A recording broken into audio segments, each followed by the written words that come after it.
To introduce Lori S. Hoberman, founder of the Hoberman Law Group. She will speak with us as to what is the profile of a fundable company.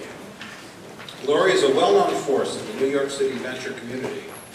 As a lawyer and mentor, she advises entrepreneurs and their investors on how to build successful businesses and strategically guides them through the emerging later stages and exits of their companies. Lori works with client companies in a range of technology industries while counseling angel and institutional investors in their investments into the formation of investment funds. After years of leading startup company practices such as at large firms such as Fish & Richardson and Chadbourne & Park, Lori decided to become an entrepreneur. She sustains mentorship of 37 angels and chairs the New York City chapter of the MIT Enterprise Forum. Forbes has commented that Hoberman differs from other lawyers in that, quote, she not only knows people, she connects the dots between the entrepreneur and the resources needed, and she's a resource for us. Lori Hoberman.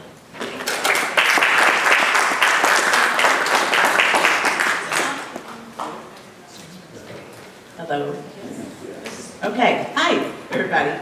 As Larry was reading, I recently joined the entrepreneurial ranks after a very, very long time of practicing the big law in New York City. I decided it's time to practice what I preach, mainly coaching entrepreneurs. And I became one myself. I set up my own law firm. So 6 months ago, I launched the Hoberman Law Group. We focus really just on entrepreneurs and helping entrepreneurs build their businesses. And what I've learned in the last 6 months is I really learned how to be an entrepreneur. I always felt I was advising entrepreneurs, but I realized I never really knew how to be one until I actually tried to be one myself. So I'm going through all the ups and downs, the challenges of launching a new business. And it's actually a blast. It's a lot of fun. I'm really enjoying it. It's also fun because right now is probably the best time I've seen in years and years for early stage companies to get funding. There's so much money chasing deals. And then I'm in the middle of 4 Series seed rounds right now. There's just a lot of money out there. It's a very vibrant time in the venture business, and funds are looking to put their money to use. So it's a fun time. So I think I'm supposed to speak about what makes a fundable company, right? The profile of a fundable company. I'm going to talk a little bit about investments and deal flow and the ideal life cycle, I guess, of investments into a company. But I also want to talk about what it looks like to go out and raise money. And I want to encourage you to please interrupt me. It's much more fun for me if it's an interactive conversation. So throw questions at me and interrupt. The goal, I always tell my clients, how long can you possibly bootstrap your company before you actually need to go find outside money? So the further along you are, and the better the product is that you can show, the better story you can tell, the easier you will find it to go out and raise money. Which, by the way, it's not easy. No matter how frothy the venture market is, it's still not an easy thing. So the idea is always to have a story and to be able to say, well, we started our company at X date, we bootstrapped it to get to here, we're in beta, or maybe we're in alpha. This is what we've learned from beta. So, or alpha, whatever it is. As far as you can get your company from the bootstrap mode, that's going to make it easier for you.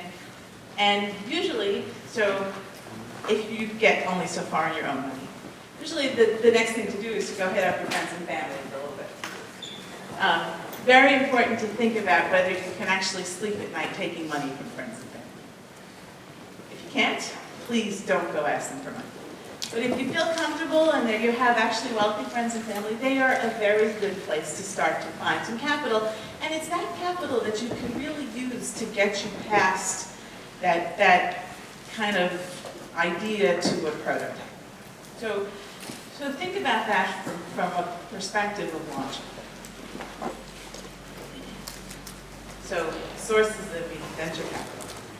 Most of this you've seen before, friends and family, angel investing. One of the things that we're starting to see more of is crowdfunding. So has anybody ever participated in a Kickstarter campaign or Indiegogo? Yeah, so whether you were on the side where you're actually raising money or you're on the side where you're investing money, that's a whole new way of raising capital, which is interesting for a products-based business. more interesting, I think, for products based in the tech business, because product based, you could actually give a product away as part of the campaign.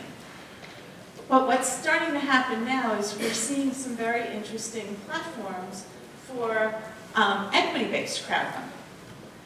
And what's really cool is that some of these platforms are putting together high net worth individuals. So it's a carefully sourced syndicate of high net worth individuals. In some cases, they're family offices. And they're offering the entrepreneurs a platform to list on. These are selective platforms. So they very carefully look at your company the same way an investor would. And they make sure that you're the right fit for their audience that they have carefully curated on their platform. But it's a nice way to access capital. And I look at it as a very viable alternative to actually dealing with a broker. How many of you, let me just get a sense, and I see familiar faces from past Stony Brook events. How many are entrepreneurs in the audience? Probably everybody. How many of you are fundraising? Okay. All right, that's pretty good. How many of you are using brokers? Anybody using the Finder to help you raise money? That's, okay, fine. All right. So, and I apologize beforehand to any finders who may be sitting in the audience. It's really hard for finders to help you raise early stage capital, mainly because venture funds or angel investors don't want to deal with finders. So no matter how great the connections a finder may have, those funds don't want their money going to pay a finder's fee. So some of them won't even take your calls. So what I like about these crowdfunding platforms, they take a little bit of a percentage of what they raise for you, but they're, in my mind, kind of leveling the playing field and making it very viable to, I mean, they clearly, you could look at them as Uber finders, but they have a carefully syndicated group of investors that's already been proven, and they seem to be succeeding in helping raise money. So I find that an interesting evolution of the crowdfunding space. And hopefully we'll see some crowdfunding legislation in New York this year. So,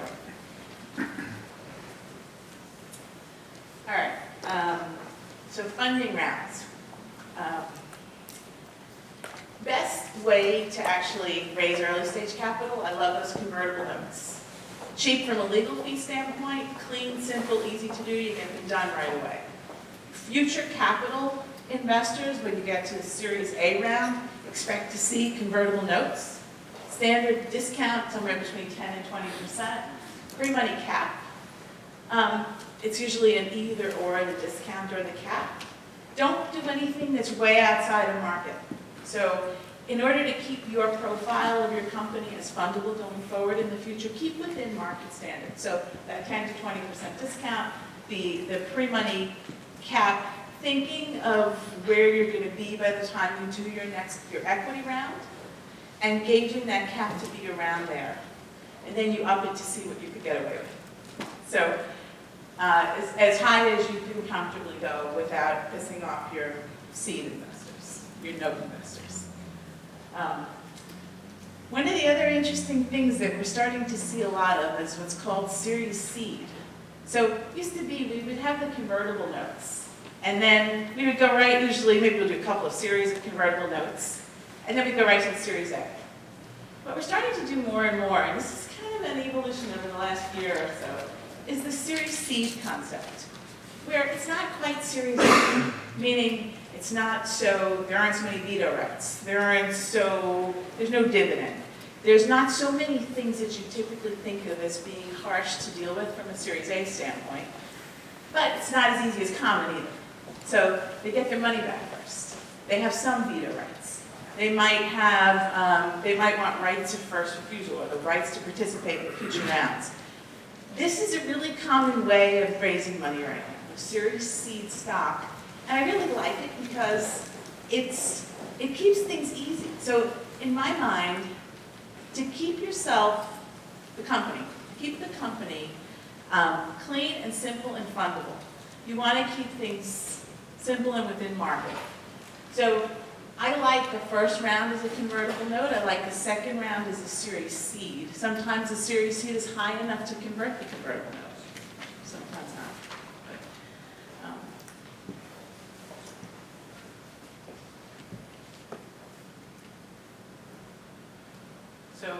what you're doing, don't give away too much. I was teaching a class out of Princeton yesterday. A group of students who were in a class, kind of how to be a CTO class. And their vision of how they brought on board partners and made them partners and co-founders, and their whole thought was the equity is cheap. You give away a lot of equity and bring people on board. The equity is not cheap. When you go to fundraise, your Series A investors, who are your typical institutional investors, they want to know that you as the founder have enough skin in the game through your equity ownership. And if you've given away so much by the time you get there, it's one of the hurdles that you have to explain away when you're actually raising money. And so be very cheap, very stingy with the equity that you give. Let me see if I want to give you a sense of what you should be giving, but I don't think I have the chart here. You can check out my website. I have a spot on my website called Entrepreneurs Resource Center, and there's a chart on there that gives kind of New York City market standards for management team equity grants. So to give you an idea, if you were to hire a professional CEO, you're looking somewhere in the 8 to 10% range. And if you're bringing on board advisors, the advisors get a very small amount, usually somewhere between 1/4 and 1/2%. So that's kind of the spectrum, and then you have everything in between. Can I get a sense in the room, are people using the LLC as a form of business or the Inc? How many LLCs? Good. And Incs? How many of you have not set up an entity yet? Good, okay, all right, great.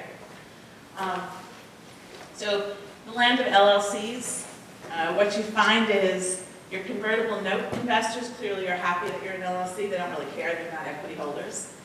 Your Series Seed investors, however, depending on who they are.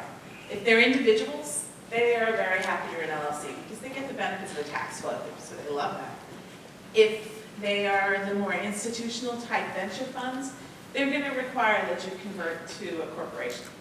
The venture funds don't like to have the loss flow through that everybody else would enjoy a lot from the LLCs. They don't like to show losses on the balance sheet, so they don't like you to be an LLC.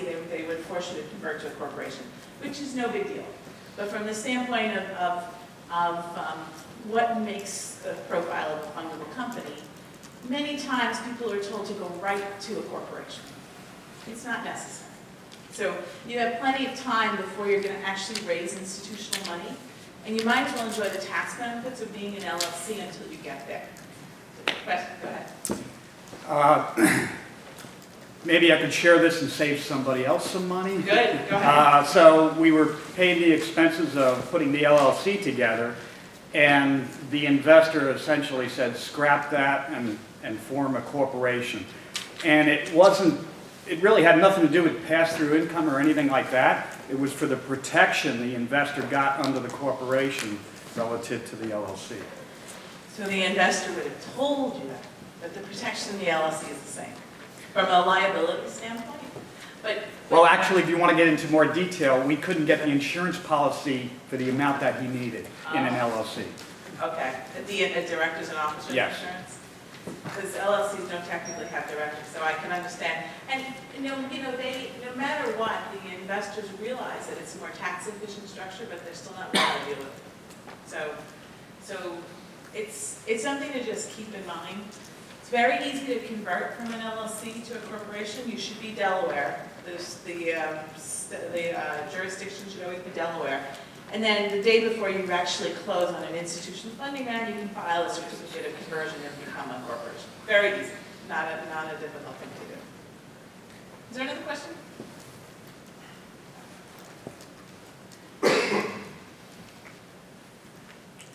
Okay, so when you finally you're ready to talk to the investors, know who they are. So it's a very simple idea. But if an investor is a biotech investor, don't reach out to show them your e-commerce company. There's so much research you could do before you get in the door.